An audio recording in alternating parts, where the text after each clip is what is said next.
बिस्मिल्लाहिर्रहमानिर्रहीम। अस्सलाम वालेकुम। अगर हमें कोई लेवल कर्व गिवन हो तो हम एक से ज़्यादा पैरामीटराइजेशन फाइंड कर सकते हैं।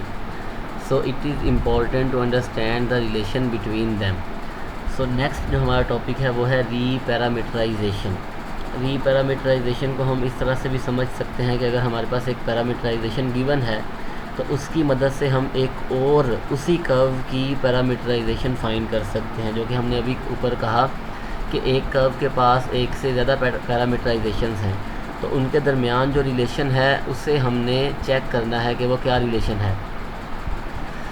अगर हमारे पास एक पैरामीटराइजेशन है गैमा टिल्डा इस इंटरवल से आर एन तक, तो ये री पैरामीटराइजेशन होगी of a parameterized curve gamma if there is a smooth bijective map phi from this interval। अगर हम इसे i टिल्डा कह दें टू i और इसे हम कहेंगे reparameterization map such that the inverse of this map is also smooth, यानी कि डिफरेंशिएबल हो, तो उस केस में जो री पैरामीटराइजेशन है वो हमारे पास बराबर है gamma tilde of t tilde is equal to gamma of phi of t tilde.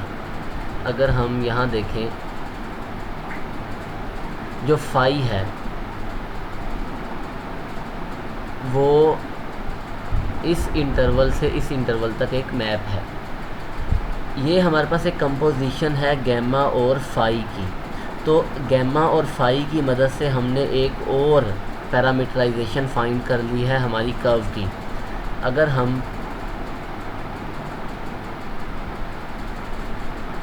अगर फॉर एग्ज़ाम्पल ये हमारे पास कोई कर्व है और ये उस के ऊपर एक पॉइंट है और यहाँ हमारे पास एक इंटरवल है आई टिल्डा और ये एक इंटरवल है आई, और फाई एक मैप है इस इंटरवल से इस इंटरवल तक, और जो हमारे पास गैमा टिल्डा है वो इस इंटरवल से हमारे पास एक मैप है हमारी कर्व तक, और सिमिलरली जो गैमा है वो हमारे पास मैप है इस इंटरवल से हमारी कर्व तक। तो हम उसी पॉइंट पर पहुंचेंगे चाहे हम गैमा टिल्डा का यूज़ करें या गैमा का। तो जो गैमा टिल्डा है वो हमारे पास उसी कर्व की एक और पैरामीटराइजेशन है, और वो हमने किस तरह से डिफ़ाइन की है, by using a parameterization function phi and a parameterized curve gamma.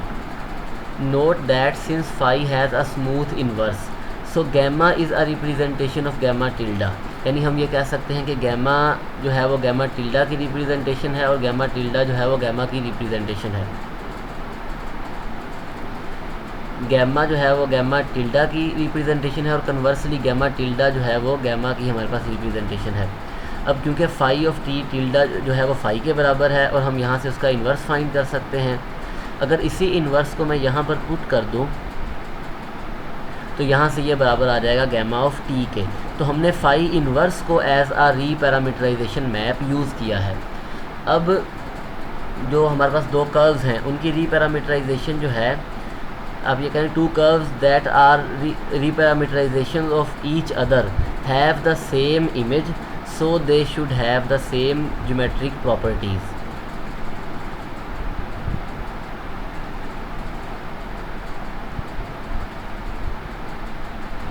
Gamma और गैमा टिल्डा ये हमारे पास एक दूसरे की री पैरामीटराइजेशंस हैं, तो ये डिस्क्राइब करेंगी same path in the space just traversed at different speed and perhaps in opposite direction. Gamma और गैमा टिल्डा दोनों सेम ही कर्व को ड्रा करेंगी और उनकी हो सकता है स्पीड जो है वो डिफरेंट हो और जो डायरेक्शन है वो भी डिफरेंट हो। अगर फाई ऑफ टी का डेरिवेटिव ग्रेटर दैन ज़ीरो है तो फिर गैमा और गैमा टिल्डा की जो डायरेक्शन है वो सेम होगी, और अगर ये लेस दैन ज़ीरो है तो फिर इनकी जो डायरेक्शन है वो रिवर्स हो जाएगी। नेक्स्ट हमारे पास एक एग्जांपल है, गैमा एक पैरामीटराइज्ड कर्व है इस इंटरवल से R2 तक जो कि सर्कल है, और हम ये मैप कंसीडर करते हैं 0 पाई से 0 2 पाई तक, और ये मैप इसके बराबर है। अगर हम कंपोज करें गैमा और फाई को तो इसका मतलब ये है कि जहाँ जहाँ हमारे पास टी है हम उसे रिप्लेस कर देंगे फाई ऑफ टी टिल्डा से, और अगर हम इसे रिप्लेस करें तो ये हमारे पास इसकी रीपैरामीटराइजेशन आ जाएगी। अब यहाँ पर अगर हम डेरिवेटिव देखें तो वो ग्रेटर दैन ज़ीरो है, तो इसका मतलब ये है कि डायरेक्शन सेम है। लेकिन अगर हम स्पीड फाइंड करें तो गैमा की स्पीड 1 है, आप डेरिवेटिव लें उसकी नॉर्म 1 है, और जो उसकी रीपैरामीटराइजेशन है उसकी स्पीड 2 है। सिमिलरली हमारे पास सर्कल की ही पैरामीटराइजेशन है और ये भी हमारे पास सर्कल की एक पैरामीटराइजेशन है। तो हम अगर इन दोनों को कंपोज करें, फॉर एग्जांपल अगर गैमा टिल्डा है जो वो बराबर होगा गैमा कंपोजिशन फाई के, तो ये हमारे पास गैमा टिल्डा है और ये गैमा कंपोजिशन फाई है। तो इसका मतलब ये है कि कॉज फाई ऑफ टी बराबर हो साइन ऑफ टी के और साइन फाई ऑफ टी बराबर हो कॉज ऑफ टी के। और हमें ये पता है कि अगर कॉज में हम π/2 माइनस टी करें, यानी π/2 को ऐड कर दें या सब्ट्रैक्ट कर दें, तो ट्रिग्नोमेट्रिक फंक्शंस में कॉज साइन में कन्वर्ट होगा और साइन जो है वो कॉज में, और उनका जो साइन है नेगेटिव या पॉजिटिव वो डिपेंड करेगा कि ये एंगल किस इंटरवल में लाई करता है। तो यहाँ से हम ऑब्ज़र्व कर सकते हैं कि फाई ऑफ टी, एक सोल्यूशन हमारे पास ये है कि फाई ऑफ टी कंसीडर कर लें π/2 माइनस टी, ये फर्स्ट क्वाड्रेंट में है, कॉज साइन पॉजिटिव है तो साइन सेम रहेगा, π/2 ऐड करने से साइन कॉज में कन्वर्ट हो जाएगा और कॉज जो है वो साइन में। और हम इसे सिंपली चेक भी कर सकते हैं, π/2 माइनस टी ये बराबर है cos π/2 cos T plus sine π/2 sine T, ये ज़ीरो है और ये बराबर है साइन टी के। नेक्स्ट हमारे पास है regular curve. A point gamma of t of a parameterized curve is called a singular point अगर उस पॉइंट पर डेरिवेटिव जो है वो नॉन ज़ीरो हो। अदरवाइज़ हम कहेंगे कि is called a non singular point, is called a non singular point अगर डेरिवेटिव नॉन ज़ीरो हो। अदरवाइज़ हम उस पॉइंट को कहेंगे कि वो सिंगुलर पॉइंट है। और a curve is regular if all of its points are regular, या हम ये कह लें कि all of its points are non singular. तो उस केस या हम इसे रेगुलर पॉइंट भी कह सकते हैं कि अगर डेरिवेटिव नॉन ज़ीरो है तो वो पॉइंट रेगुलर है। तो कर्व रेगुलर होगी अगर उसका जो फर्स्ट डेरिवेटिव है वो नॉन ज़ीरो हो for all t belongs to our interval. Previous lecture में हमने आर्क लेंथ फंक्शन को डिफ़ाइन किया था। So one useful application of arc length is the arc length parameterisation.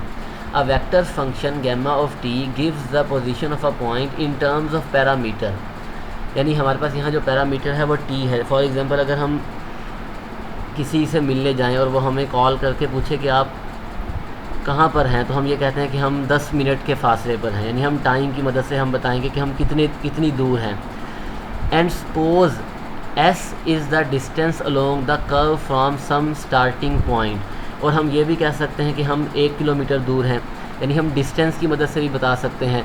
If we use s for the variable, अब parameterization by arc length में हम क्या करेंगे कि हम t को रिप्लेस करेंगे s के साथ। जहां हमने टाइम को या किसी और वेरिएबल को यूज़ किया था एज अ पैरामीटर, वहां हम लेंथ को या आर्क लेंथ को एज अ पैरामीटर यूज़ करेंगे। We get gamma of s the position in space in terms of distance along the curve. We might still imagine that the curve represents the position of a moving object. Now we get the position of the object as a function of how far the object has travelled. अब arc length parameterisation में ये हमारे पास arc length function था जो कि एक smooth function है, और हमने फाइंड करनी है आर्क लेंथ पैरामीटराइजेशन। उसके लिए हम क्या करेंगे कि हम इसका इन्वर्स फाइंड करेंगे। अगर s ऑफ t बराबर है t के, तो हम यहाँ से, या फॉर एग्ज़ाम्पल ये s के बराबर है, तो हम यहाँ से t इसका इन्वर्स फाइंड करेंगे, यानी s इन्वर्स, जो कि यहाँ हमारे पास आएगा t is equal to t of s, यानी जो इन्वर्स है वो इन टर्म्स ऑफ s होगा। तो हम जहाँ जहाँ t है वहाँ पर इसे रिप्लेस कर देंगे। तो हमारे पास जो सबसे पहले जो s था वो फंक्शन ऑफ t था, अब जो t है वो फंक्शन ऑफ s होगा। Suppose that we find the arc length function s of t and we are able to solve the function for T, मतलब कि हम उसका इन्वर्स फाइंड कर लें as a function of S, we can reparameterized gamma of T by substituting the expression for T back into gamma of T, यानी T की जगह हम एस को रिप्लेस कर देंगे। The parameterized curve is now written in terms of the arc length S, so we call this an arc length parameterisation gamma of s. और जो reparameterization है उसकी एक एप्लीकेशन ये भी है कि हम किसी भी कर्व को, नॉट किसी भी कर्व को लेकिन जो रेगुलर कर्व है उसको यूनिट स्पीड कर्व में कन्वर्ट कर सकते हैं, यानी उसकी एक पैरामीटराइजेशन फाइंड कर सकते हैं जो कि यूनिट स्पीड कर्व हो यूजिंग रीपैरामीटराइजेशन। और अगर हम बात करें यूनिट स्पीड कर्व की तो वो already parameterized by arc length है।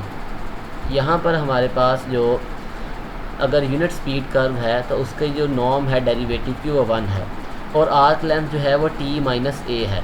तो इस केस में हम s को सिंपली t से रिप्लेस कर देंगे, क्योंकि हमें पता है कि जो डेरिवेटिव है वो असल में ds ओवर dt है। तो यहाँ पर हमारे पास जो s है वो इक्वल होगा t के, सो ds over dt is equal to 1। और क्यों यहाँ हमारे पास t माइनस a था, इससे हमने कंफ्यूज नहीं होना। जब हमने s is equal to t put किया तो हम किसी भी 2 पॉइंट्स के लिए, अब यूनिट स्पीड कर्व में आप किसी भी 2 पॉइंट्स के लिए आर्क लेंथ फाइंड करें, जैसे t0 टू t1, तो वो हमारे पास बराबर होगी t1 माइनस t0, यानी इस इंटरवल के।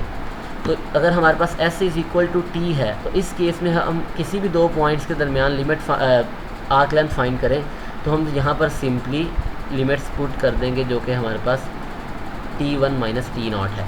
तो जो यूनिट स्पीड कर्व है वो हमारे पास पैरामीटराइज्ड कर्व है बाय आर्क लेंथ, और जो s है वो 0 से l तक हमारे पास जो इंटरवल है इसमें वेरी करेगा। नेक्स्ट हमारे पास इसकी एक एग्जांपल है कि ये हमारे पास एक कर्व है gamma of t is equal to a cos t, a sin t and b t। t जो है वो ये हमारे पास एक इंटरवल है, हमने फर्स्ट डेरिवेटिव लिया और यहाँ से हमने इसकी नॉर्म निकाली और ये हमारे पास उसकी आर्क लेंथ है। अब s जो है वो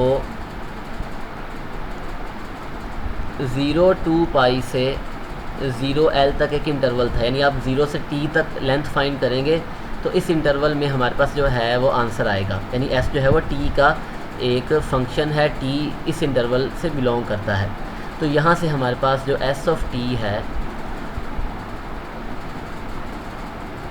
हमने आर्क लेंथ पैरामीटराइजेशन के लिए s का इन्वर्स फाइंड करना है और वो हमारे लिए यहाँ पर बहुत इजी है। तो यहाँ से जो इन्वर्स है वो बराबर है t is equal to s over square root of a square plus b square. और ये t को अब हमने उसकी रीपैरामीटराइजेशन फाइंड करनी है, और ओबियसली रीपैरामीटराइजेशन जो है अगर हम s को या s के इन्वर्स को as a reparameterization map consider करें तो s का जो इन्वर्स है वो इस इंटरवल से इस इंटरवल तक एक रीपैरामीटराइजेशन मैप है। तो जब हम कंपोज करेंगे बाय यूजिंग s इन्वर्स, अगर हम उसे फाई भी कह दें या t कह दें, तो उस केस में ये जो हमारे पास गैमा टिल्डा है रीपैरामीटराइजेशन वो 0l से rn तक हमारे पास एक फंक्शन है, और गैमा टिल्डा ऑफ s जो है वो बाय यूजिंग कंपोजिशन वो इसके इक्वल है। जहाँ जहाँ हमारे पास t था हम उसे s over square root of a square plus b square से रिप्लेस कर देंगे। अब ये रीपैरामीटराइजेशन बाय आर्क लेंथ तब होगी अगर आप इसका टेंजेंट वेक्टर फाइंड करें तो वो यूनिट टेंजेंट वेक्टर हो, या आप उसकी नॉर्म फाइंड करें तो हर पॉइंट के लिए वो नॉर्म 1 हो। तो हमने इसे डिफरेंशिएट किया और बाय यूजिंग सिंपल कैलकुलेशंस ये हमारे पास 1 के इक्वल है। तो ये उसकी एक आर्क लेंथ रीपैरामीटराइजेशन है, या ये जो कर्व है वो पैरामीटराइज्ड बाय आर्क लेंथ है। नेक्स्ट हमारे पास रिजल्ट है कि any regular curve can be parameterized by its arc length. अगर कर्व रेगुलर है तो हम बाय यूजिंग आर्क लेंथ उसे रीपैरामीटराइज कर सकते हैं। रीपैरामीटराइज बाय आर्क लेंथ हमें फ़ायदा ये होगा कि हर पॉइंट पर जो टेंजेंट है उसकी जो नॉर्म है वो 1 होगी, क्योंकि जो गैमा डैश है फर्स्ट डेरिवेटिव वो हमें बताता है कि how fast the tangent vector is moving, या अपनी वो डायरेक्शन किस स्पीड से चेंज कर रहा है। तो अगर ये यूनिट स्पीड कर्व होगी तो हर पॉइंट पर उसका जो टेंजेंट वेक्टर है वो यूनिट टेंजेंट वेक्टर होगा, जिसे हम आगे जाकर यूज़ करेंगे कर्वेचर में। या हम इस तरह से भी डिफ़ाइन कर सकते हैं कि there exist a reparameterization from this interval to R n such that कि वो यूनिट स्पीड कर्व हो। या हम इस तरह भी कह सकते हैं regular curve admits a reparameterization in terms of arc length. Instead of using t, we will use s as a parameter. So define a reparameterization map s from this interval to this interval, और ये हमारे पास वो arc length function है। By using fundamental theorem of calculus हम लिख सकते हैं कि first derivative of s is equal to norm of gamma dash at t which is non-zero। और यहाँ से हम कह सकते हैं कि फ़र्स्ट डेरिवेटिव जो है वो ग्रेटर दैन ज़ीरो है, क्योंकि जो हमारे पास लेंथ होगी वो ग्रेटर दैन ज़ीरो ही होगी हमारी कर्व के लिए। और ये स्ट्रिक्टली इंक्रीजिंग है, और ओबियसली एस स्मूथ है, वो डिफरेंशिएबल है। अगर डिफरेंशिएबल है तो वो कॉन्टीन्यूस है, पर हम जानते हैं कि हर कॉन्टीन्यूस और मोनोटोनिकली इंक्रीजिंग या डिक्रीजिंग फंक्शन, या हम कह रहे हैं कि जो फंक्शन मोनोटोन है वो इंक्रीज़ या डिक्रीज़ करता है, कंटिन्यूस हो और स्ट्रिक्टली इंक्रीजिंग हो या डिक्रीजिंग हो, तो वो फंक्शन बाइजेक्टिव होता है। तो इसका मतलब ये है कि एस बाइजेक्टिव है। By monotone inverse theorem S जो है उसका इन्वर्स एग्जिस्ट करेगा, so S is invertible. S function था ए बी से 0 L तक, तो इसका मतलब है कि जो उसका इन्वर्स है वो हमारे पास 0 L से ए बी तक होगा। और अगर एस इन्वर्टिबल है तो जो फाई है वो भी इन्वर्टिबल होगा, और फाई जो है वो भी स्मूथ फंक्शन होगा। अब अगर हम रीपैरामीटराइजेशन फाइंड करें यूजिंग फाई एंड गैमा, तो वो हमारे पास बराबर होगी gamma tilde of s is equal to gamma of phi of s, क्योंकि यहाँ पर फाई जो है वो एस का फंक्शन है और बिलोंग्स टू दिस इंटरवल, और यहाँ पर एस जो है वो टी का फंक्शन है and belongs to this interval.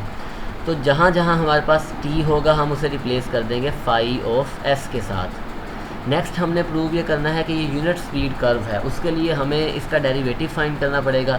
अगर हम डेरिवेटिव फाइंड करें बाय यूजिंग चेन रूल, तो फर्दर डेरिवेटिव जो है वो फाई डैश ऑफ s है।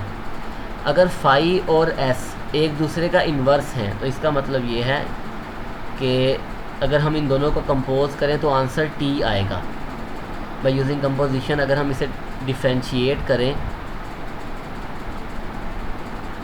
Phi dash of s of t into further derivative f s dash of t is equal to 1। अब क्योंकि फाई ऑफ एस जो है वो टी के इक्वल था, तो मैं इस टी को रिप्लेस कर सकता हूँ फाई ऑफ एस के साथ, क्योंकि t belongs to a b. तो फाई डैश ऑफ एस जो है वो 1 over s dash of t है, और टी बराबर है फाई ऑफ एस के। और यहाँ से अब क्योंकि एस डैश जो है या जो वो हमारे पास पैरामीटराइजेशन का डेरिवेटिव था, पैरामीटराइज्ड कर्व का, तो एस डैश को हम गैमा डैश के साथ रिप्लेस कर सकते हैं। और अगर हम यहाँ से उसकी नॉर्म निकालें तो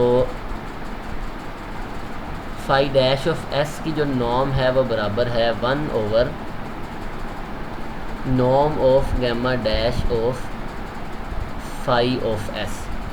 अब इस वैल्यू को, अब क्योंकि हमें, या हम ये कह सकते हैं कि हमें इस वेक्टर की नॉर्म फाइंड करनी थी, और ये जो वेक्टर था हमारे पास वो इक्वल था phi dash of s is equal to gamma dash of phi of S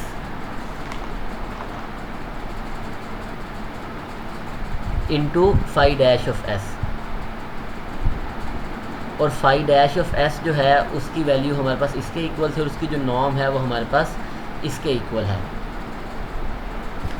या हम ये भी कह सकते हैं कि अगर हम यहाँ पर थोड़ा सा इसे चेंज करें, क्योंकि ये हमारे पास इक्वल था gamma dash of phi of s into phi dash of s, तो यहाँ से हम कह सकते हैं कि ये बराबर है 1/,